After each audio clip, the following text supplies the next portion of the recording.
Hey, how we doing? Well, I might be a few minutes late. It's a little past 6:30, but here we are. All right. I don't know how much if anybody read ahead of time or anything, but I didn't start reading, all right? We are in chapter 1 of the book of Job. There was a man in the land of Uz whose name was Job, and Job, that name means persecuted. And that man was perfect and upright, and one that feared God and eschewed evil, meaning he abstained, stepped away from evil, wouldn't have anything to do with it. And there were born unto him 7 sons and 3 daughters.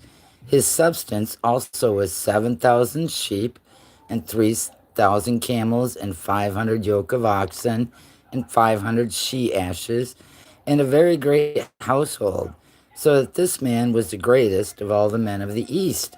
He had a lot of stuff. And his sons went and feasted in their house, every one his day, and sent and called for their 3 sisters to eat and drink with them. And it was so, when the days of their feasting was gone about, that Job sent and sanctified them, and rose up early in the morning, and offered burnt offerings, according to the number of them all. For Job said, "It may be that my sons have sinned and cursed God in their hearts." Thus did Job continually. This is something that we should all do. We should all pray for our children, no matter what. Verse 6. Now there was a day when the sons of God, meaning all those that had been created in heaven, the angels, the princes, all of them.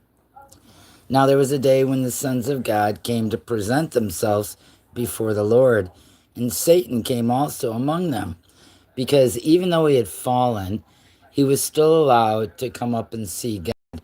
There's a point later on where he is no longer able to do that. He is. Verse 7. And the Lord said unto Satan, Whence comest thou? Why are you here? Then Satan answered the Lord and said, From going to and fro in the earth, and from walking up and down in it. I mean, he's been doing this a long time. And the Lord said unto Satan, Hast thou considered my servant Job, that there is none like him in the earth, a perfect and an upright man, one that feareth God and escheweth evil? Then Satan answered the Lord and said, Doth Job fear God for naught? Meaning, Job doesn't have any reason to fear God except for Satan is accusing God of taking away from us if we don't worship him. And that's what he meant. Verse 10. Hast not thou made a hedge about him and about his house and about all that he hath on every side? Thou hast blessed the work of his hands, and his substance is increased in the land.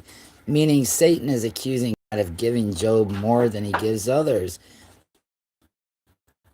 But Job just followed God fully, and that is why he did so well.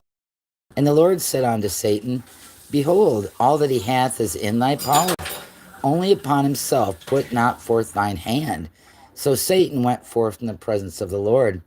Now, this is the point where Lucifer is trying to prove that no one's going to follow God if terrible things happen. And if God doesn't protect him, he believes that people will fall away. And Job, being a good man and one who follows God, is a lot like us in that sense. If we know God is true, we're not going to turn away from him at all. Dinner's right there, hon. All right. Verse 12. And the Lord said unto Satan, Behold, all that he hath is in thy power. All right. And then we move forward. I have to stop for a minute. Okay, I have things going on, so I'll be right back.